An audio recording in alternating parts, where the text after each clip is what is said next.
कपड़े धोने वाली बहू। शादी के पहले से ही विभा को कपड़े धोने का बड़ा शौक था। कभी नल के नीचे तो कभी तालाब के पास। अरे मेरी नीली वाली लुंगी नहीं दिख रही है।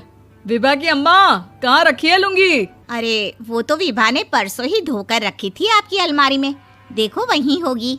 वो ना मैंने आज धो दी, मुझे लगा कि गंदी हो गई होगी। अरे कैसे गंदी हो गई थी? उसे तो मैंने पहना भी नहीं। हे भगवान, इस लड़की के कपड़े धोने की आदत से परेशान हो गया हूँ मैं।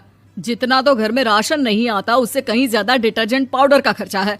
इसकी शादी करवा दो, शादी जाए अपने घर में ही करे काम, फिर चाहे घर के कपड़े धोने हो या पूरे गांव के। हाँ ठीक बोल रही हूँ, देखता हूँ मैं कोई लड़का। वो दिन भी आ जाता है जब विभा को देखने लड़के वाले आ जाते हैं। लड़की मुझे अच्छी लगी। होने वाली सास कहती है, बेटी अगर कुछ पूछना है तो पूछ लो। वैसे तो हमारी लड़की बहुत ही शर्मीली है, जो बोल दो वो मान लेती है, इसे क्या पूछना होगा।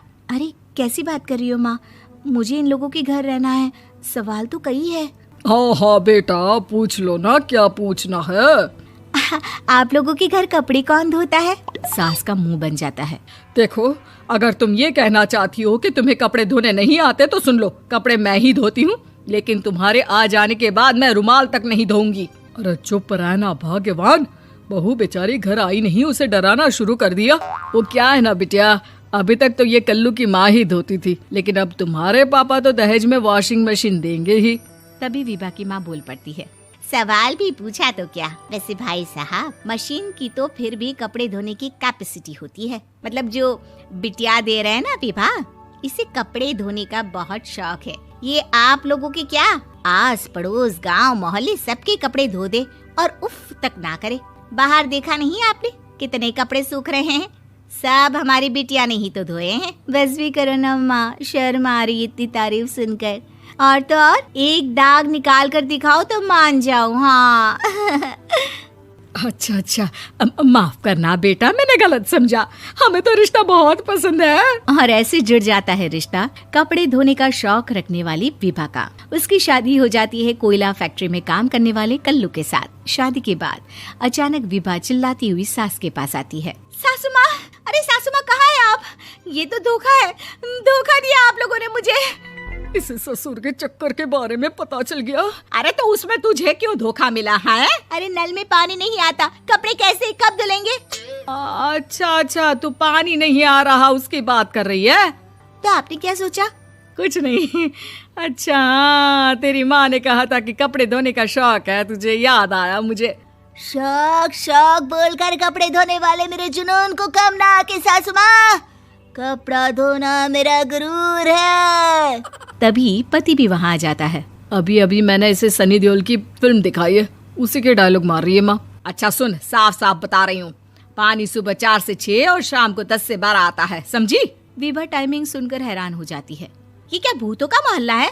सुबह 4 बजे उठकर कौन कपड़े धोता है? 4 बजे टंकी में पानी जाता है, फिर सारा दिन धोना ना, किसने मना किया?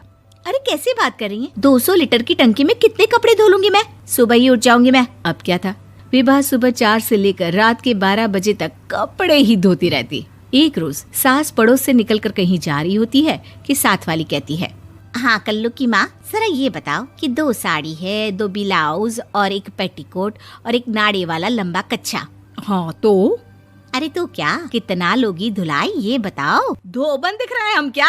हमारे पति सरकारी नौकरी से अभी रिटायर हुए हैं और बेटा सुपरवाइजर है कोयला फैक्ट्री में। धोबन समझ रखा है हमें। हाय रे कल्लू की अम्मा, माफ कर दो, वो तो मोहल्ले में यही सब बता रहे थे कि तुमने बहू को कपड़ा धुलवाने के काम में लगा दिया है। सास को पड़ोसन की बात सुनकर गुस्सा आ जाता है। वो घर पहुंचती है जहां घर के बाहर ही इतने सारे कपड़े सूख रहे होते हैं जितने कि किसी धोबन के घर पर। अरे ओ कल्लू की दुल्हन, बाहर निकल। माँ जी यहीं आ जाओ, बाथरूम में चादर धो रहे हैं हम। अरे अभी हम धोते हैं, तुमको बाहर निकलो। ये आस पड़ोस वाले बोल रहे हैं कि हम बहू से कपड़े धुलवा कर उसे कपड़ा धोने वाली बना दिए हैं। अरे छोड़ो ना माँ जी, किन लोगों की बातों में आती हो? आस पास के लोगों का तो काम ही होता है कि वो किसी तरह सास बहू को लड़ा दे। बहू सारे घर के कपड़े धोती है, ये क्या कम है? बोलिए। सास को भी लग जाता है कि वो बहू का ये सनकीपन नहीं छुड़वा सकती, इससे अच्छा है कि खुद ही चुप हो जाए। एक रोज सास और बहू मंदिर जाते हैं, जहाँ सास की साड़ी वहाँ खड़ी भीख मांगने वाली से मिलती है। माँ जी क्या बात है, आपकी साड़ी उस भिखारन से कितनी मिल रही है ना? हाँ हाँ देखो तो, दोनों की साड़ी मिल रही है। क्या बात है कल्लू की अम्मा, तुम खुद को तो अफसर की बीवी बताती हो और ऐसी सिंपल सी प्लेन साड़ी पहनकर घूमती हो। सिंपल और प्लेन नहीं है ये साड़ी। तो क्या सोने के धागे से फूल बने हैं? कुछ भी सासू माँ, कुछ भी। हाँ बने थे इस साड़ी में सोने के धागे से फूल। मेरे पति लेकर आए थे मद्रास से स्पेशली मेरे लिए 10,000 की। ताहे भाई साहब इस भिखारन के लिए भी सेम टू सेम साड़ी लेकर आए होंगे 10,000 की। सास उस वक्त तो कुछ नहीं कहती, लेकिन बहू के साथ घर आती है और अलमारी से एल्बम निकाल कर लाती है। ये साड़ी देख रही है, ये वही साड़ी है जिसे मैंने अभी पहना था।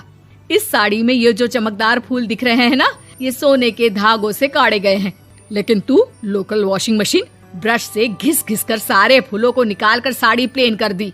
मुझे माफ कर दीजिए सासू माँ। और तो और, जब मैंने तुझे तेरी गलती के लिए कुछ नहीं कहा, लेकिन तूने तो सबके सामने मेरा मजाक ही बना दिया। क्यों? बहू को समझ में आ जाता है कि अब से उसका कपड़े धोना बंद।